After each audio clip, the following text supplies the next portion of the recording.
lang kayo ng seat.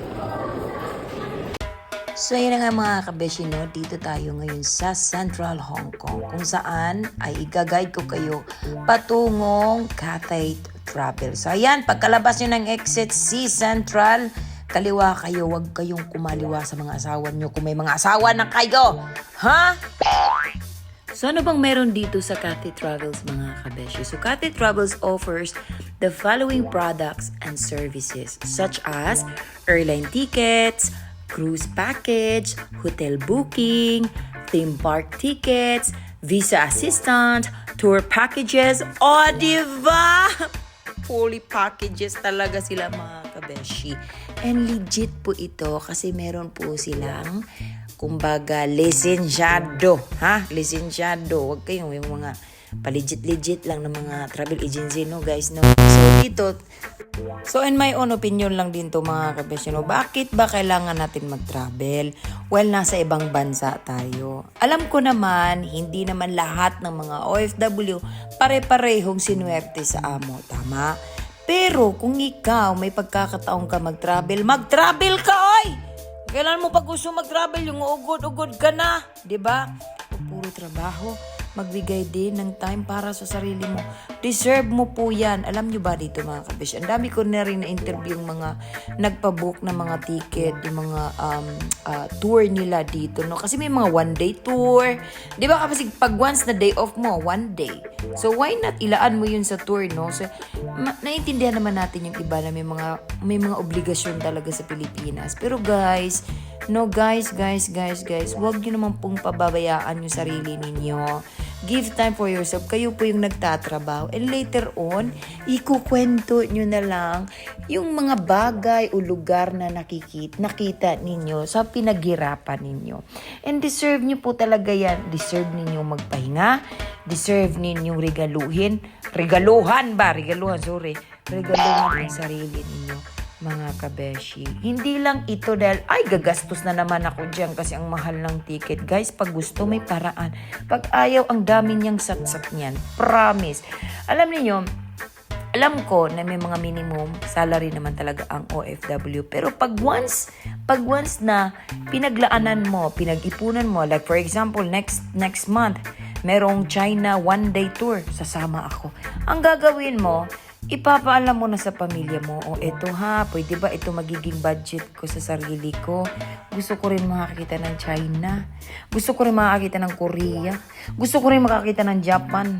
Gusto ko rin makakita ng Dubai. Diba?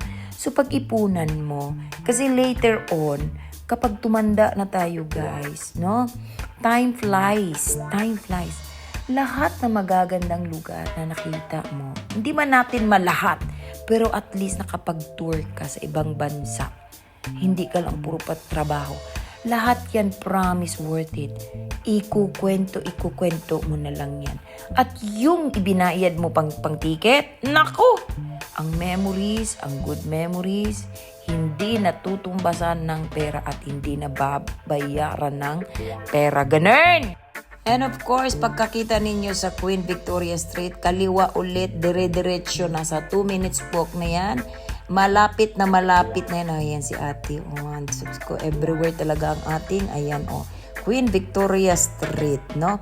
So, yan, dami natin. Kaway-kaway kayo, guys. Ang ating mga magigiting na FW followers. So, madali lang to siyang mga kabeshi kasi meron ditong next to it. Bago yung building mga kabeshi, meron kayong makikita na public bank kung saan mahilig mangutang ang mga palautang pero nagbabayad naman. Ay, charot lang. Yung mga nagbabayad, syempre, diba? And of course, hindi naman masama mangutang, guys. Ang masama, yung nangutang ka, hindi ka na nagbayad, diba? Ganun. So, dito, guys, ayan. So, malapit na tayo. So, pagkakaliwa, 2 minutes lang yan. And of course, si ate, syempre, ayaw mag-pauli. Siguro gusto mag-picture ni ate. Sorry, ate. Nagbablog kasi tayo ng mga kabesh.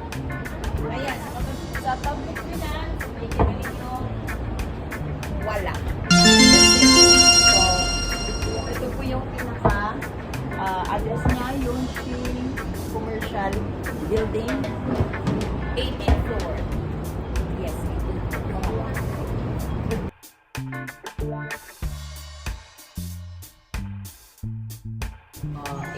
floor.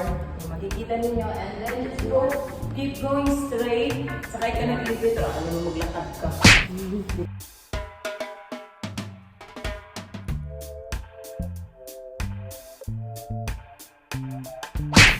Ayaw, di ma.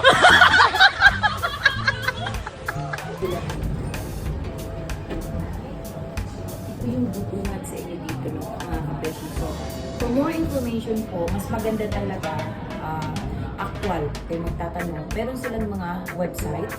Yung website nila, i-ano nyo lang yan, Tatay Travel Hong Kong Limited, lalabas yan. Through Google. Meron din silang WhatsApp, andito yan sa ating comment. Ito yung WhatsApp nila, right? Kaya, pasukin natin, no? Kung gaano ka-busy ang ating